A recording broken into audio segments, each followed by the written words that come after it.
Tes tes ya. Kita lanjut video hari ini ya. Video hari ini kita berarti udah di episode 2 dan kita masih topiknya sama. Kita pengen lanjutin proyek bangun home server. Nah, di sini saya sudah update untuk episode 2 ya. Nah, kali ini topiknya kita pengen deploy DNS server di home server kita. Jadi sesuai dengan lanjutan obrolan yang kemarin, kita pengen ini sih, pengen ngebypass policy-policy yang ada di internet provider ya. Ups, salah password. Ya. Oke, di sini kita udah masuk ke servernya ya, pakai biasa di remote. Buat yang kelewatan gimana cara remote-nya bisa lihat yang episode 0 ya. Dan sekarang kita pengen masuk ke Portainer. Nah, di sini kita login.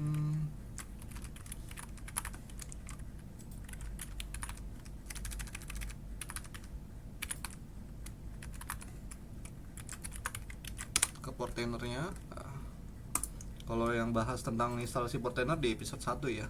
Kalau buat remote desktop di episode 0. Oke, sekarang kita sambil buka GitHub. Nah, GitHub-nya juga udah dicantumin ya di deskripsi video nanti. Jadi ini kita pengen bangun DNS server. Caranya gimana? Caranya kita pakai Portainer. Jadi Portainer ini kita bakal ke menu stack, lalu add stack. Dan isinya apa? Isinya ada di sini. Udah dirapihin ya. Jadi kita buka aja ini. Cuman sebelum kita pasang stacknya, karena dia ini DNS service, kita harus pastiin dulu DNS service yang existing itu udah mati ya. Jadi kita bisa coba jalanin cek status port 53 ini, port DNS UDP 53. Kita balik dulu ke terminal di si servernya. Kita paste, kita paste. Nah, kalau kita lihat di sini ya, port 53 ini sebenarnya udah aktif nih, dan dia listening juga, dan dipakai oleh service yang namanya System Resolve ini. Nah, gimana caranya supaya dia hilang? Jadi di sini gue cantumin juga caranya, disable and stop System Resolve ya. Kita copy aja ini satu baris, kita paste. Oke, udah di stop ya, udah ke disable. Oke, selanjutnya kita pastiin kalau service-nya udah nggak running, kita stop. Dah. Terus kita cek lagi net stat deh. Nah, ini udah nggak muncul ya. Udah 2 kali hit nih nggak muncul ya, udah pastiin ya. Berarti service port 53 nya ini udah mati nih. Kita boleh lanjut ke step yang selanjutnya. Selanjutnya kita ke create stack. Jadi kita ke episode 2 Edgar Home Stack. Nah, kita buatnya langsung aja, namanya mau dicocokin mau dibebasin juga nggak apa-apa, karena nggak begitu pengaruh. Yang pengaruh di sini justru. Jadi kita di sini copy raw file, terus paste. Nah, pastiin udah bener, udah masuk semua. Oke, selanjutnya tinggal di deploy stack.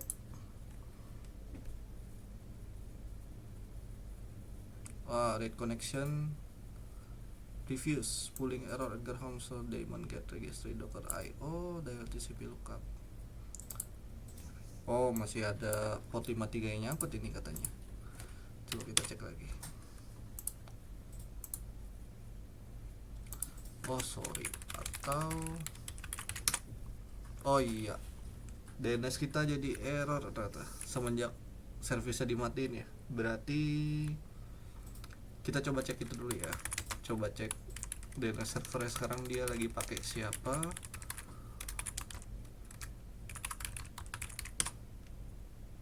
DNS lookupnya belum ada lagi. Langsung aja deh, sudo nano etc resolve conf. Nah, di sini kita cek. Oh, ternyata dia defaultnya pakai IP localhost. Jadi kita langsung ganti aja kali ya. Kita ganti ke DNS yang bisa dipakai. Coba contohnya 888 lah ya. Save. Lookupnya belum ada, tapi coba kita testing. Testing udah bisa nih. Jadi ternyata gara-gara service DNS-nya dimatiin, dia malah jadi nggak bisa ke internet sama sekali ya. Jadi harus dibelokin dulu. Oke, lanjut ke deploy stack tadi ya. Kita deploy lagi. Nah, ini harusnya udah bisa lookup nih dia ke internet.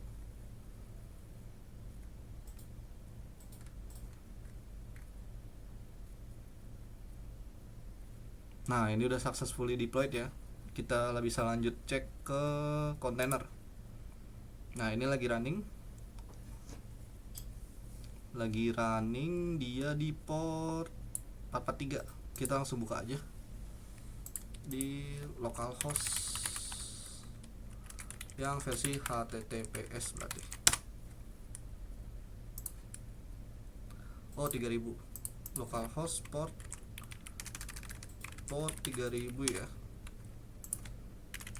tanpa S. Nah, ini dia akhirnya. Kita langsung get started. Listening interface default dulu aja ya. Ini default dulu. Terus ini juga default juga nggak apa-apa. Next aja. Password kalian isi aja.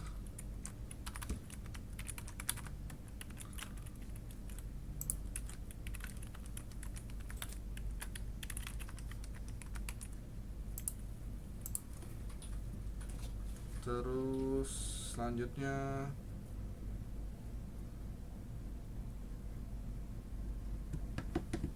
kita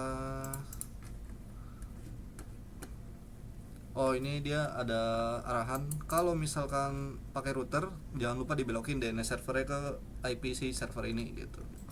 Kita next lagi, kita open dashboard, masukin lagi login yang tadi, save. Nah, ini udah muncul nih. Udah ada yang nge-query nih. Dan ini kayaknya IP lokalnya si server nih, dari Docker site nih, karena 172.18 ya.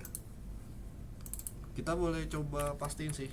Kita balik ke sudo nano ini. Nah, ini kita coba belokin aja deh ke IP si server itu sendiri. Berarti 192.168.110.10. Oke, kita coba ping. Mau ya, detik.com ya. Kita cek di sini, kita refresh.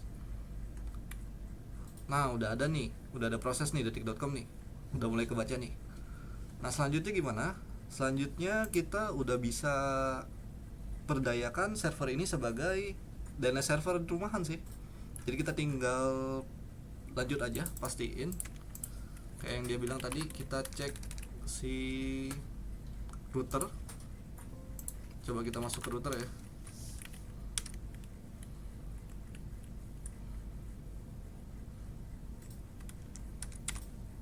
Kita masuk routernya.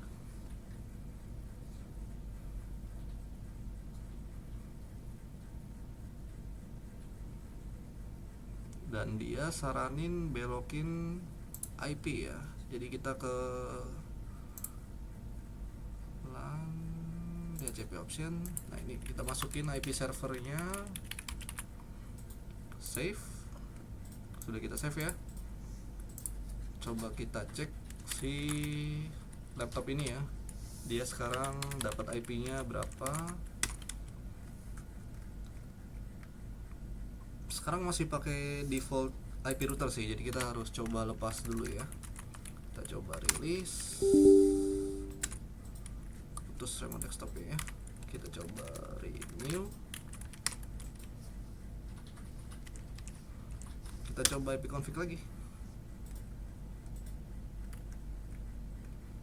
Nah, dan ini sekarang udah berubah ya. DNS servernya udah ke 110.10. Kita coba remote lagi.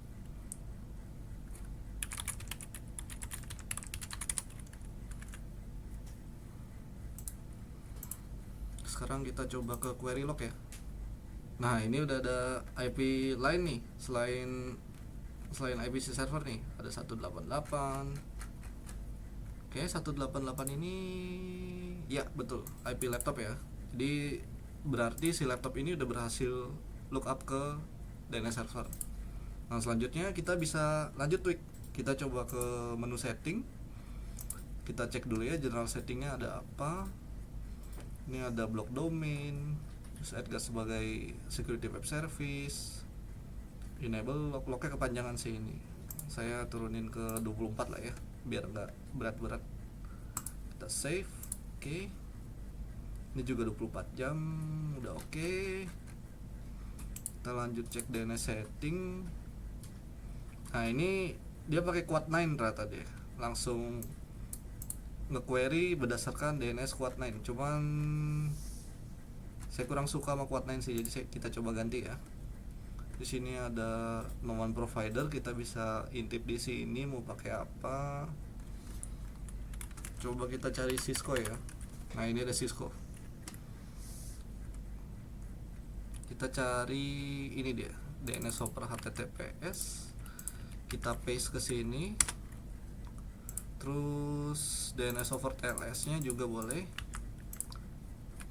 Kita paste di sini. Kenapa nggak yang DNS biasa? Nah, karena si provider ini dia ngeblokir traffic ke DNS server langsung ya. Makanya kita akalin lah dia dengan DNS over HTTPS ini. Karena biasanya kita nggak dikasih kesempatan buat lookup ke port 53 dari si server ini, makanya kita lewat HTTPS dan TLS. Lanjut di sini, ini load balancing boleh, paralel juga boleh. Kayaknya coba paralel lah ya, biar bisa bareng-bareng lah server. Fallback address when upstream not responding. Oh, kalau upstreamnya enggak hidup, fallbacknya kemana? Kita kasih IP ini aja kali ya. Kita kasih IP ini, bootstrap DNS server, defaultnya. Oh, ini punyanya si Quad9 nih, mungkin disamain juga. Lanjut ke private DNS, nggak ada. Private reserve nggak ada. Kita apply deh, apply test. Oke, working ya.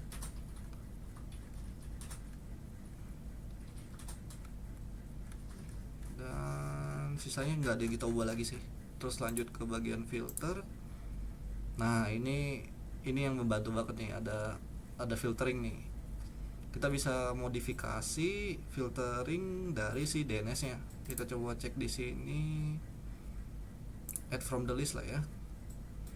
Nah, ini udah banyak repo list yang bisa kita pakai nih, lumayan lengkap nih. Ada yang tentang security, ada yang tentang regional, other. Cuman kayaknya aku cuman pakai yang udah lumayan sering didengar ya, kayak Peter Lowy, Stephen Black, Hegazy. Ini sering dipakai sih ini. Di bagian security juga kita boleh deh hidupin deh Hegazy. Harusnya udah semua sih.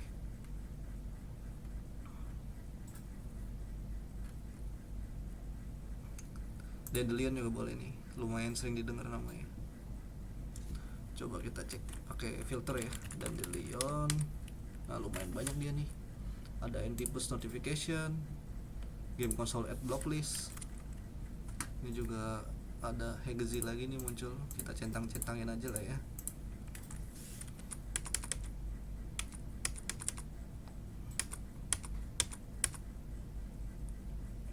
Smart TV block list. Wah, ini kepake banget nih.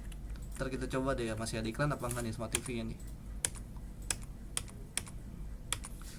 Terus Hegazy ada.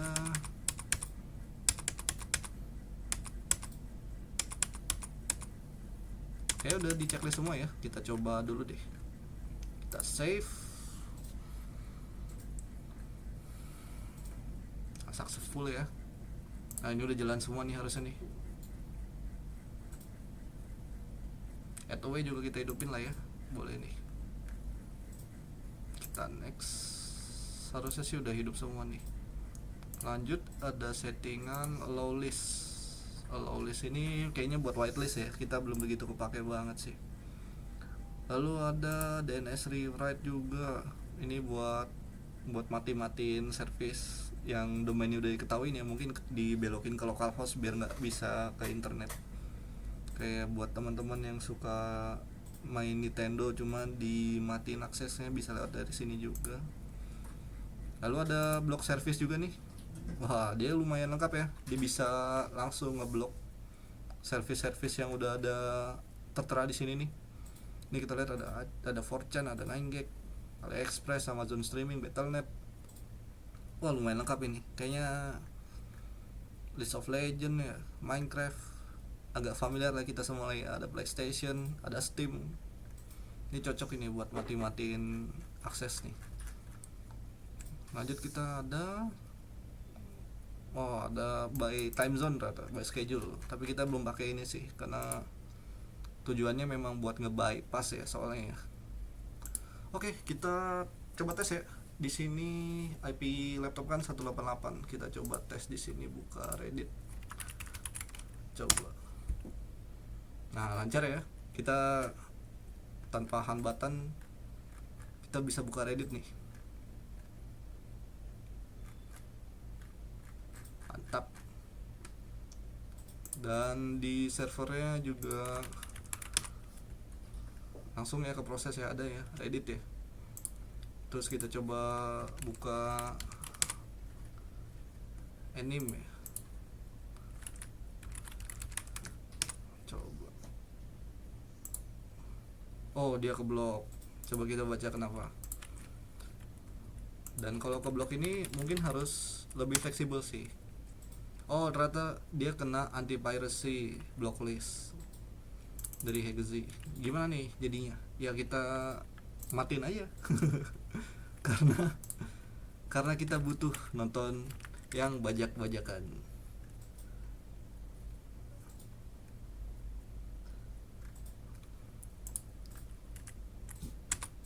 Oh, ada di sini ya. Kita coba matiin ya. Kita matiin. Coba kita tes lagi, refresh. Dan ternyata bisa dibuka ya. Sepertinya cukup sampai situ aja sih video hari ini, dan kayaknya lumayan panjang juga ya rekamannya.